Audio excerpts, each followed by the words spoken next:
After Charlie saved the Qin family, Shui worshipped him. Later, Charlie was about to start refining magical medicine.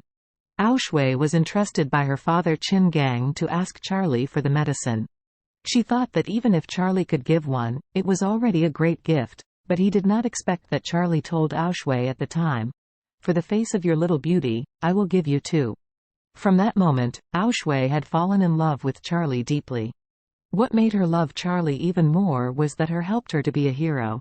Her good friend, who was traumatized by Wu Qi, almost wanted to commit suicide, and she didn't know Wu Qi's true background.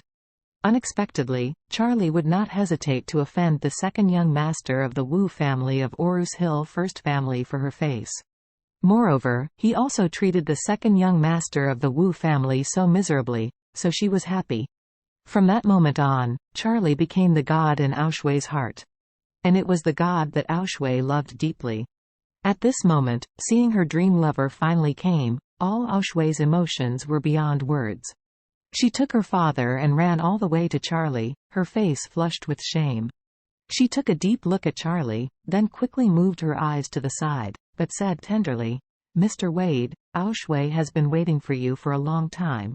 You are finally here." When Charlie looked at Shui was already flushed with shame.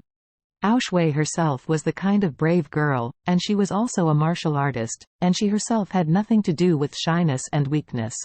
But because her heart was full of the little girl's shyness and excitement when she met her sweetheart, it seemed that she suddenly became arousing love. Charlie smiled at her slightly and said, "Shui is also here. How are you doing?"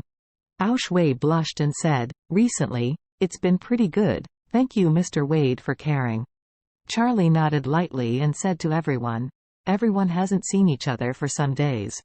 Today happens to be Miss Song's birthday. You can drink a few more glasses later." Everyone hurriedly said, "It must be. We must have a few more drinks tonight."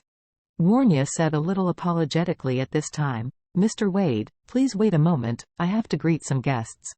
Charlie nodded, "Go ahead and leave me alone." Warnya bid farewell to everyone, and everyone invited Charlie to the banquet hall for a cocktail. Charlie readily agreed, and was surrounded by the crowd to the side of the banquet hall. Because Charlie was the focus of everyone's attention, Shui felt a little bit unable to intervene, which made the little girl feel anxious.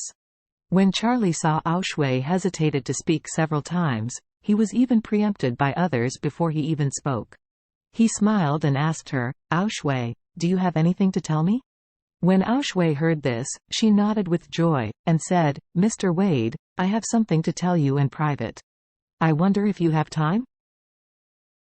After speaking, her big eyes looked at Charlie with expectation and pleading. Charlie still had a good impression of her. One is because she is self-reliant and does not have the ills of a big family.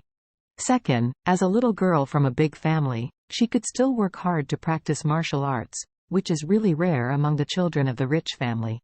So Charlie said to her, "Why don't you accompany me out to go around?" Shui nodded excitedly when she heard this. Seeing this scene, Qin Gang grinned happily. He especially looked forward to Charlie's development with his daughter. In his opinion, even Shui's love to Charlie was a blessing for the Qin family and even the girl herself. Seeing Shui follow Charlie out, Jovia was also jealous and envious. In her heart, why didn't she want to have more contact with Charlie? It's just that there has been no very suitable opportunity. Moreover, she was not as bold as Shui. She dared to speak directly to Mr. Wade in front of so many people. At this moment, Charlie took Shui out of the house and came to the courtyard of Song's villa. Then he stopped and looked at Shui with a faint smile. "Let's talk about the little girl. What's the matter this time? It's not the schoolmates who were bullied again, right?" Shui smiled shyly, and said falteringly, "Mr. Wade, Shui is looking for you this time. In fact,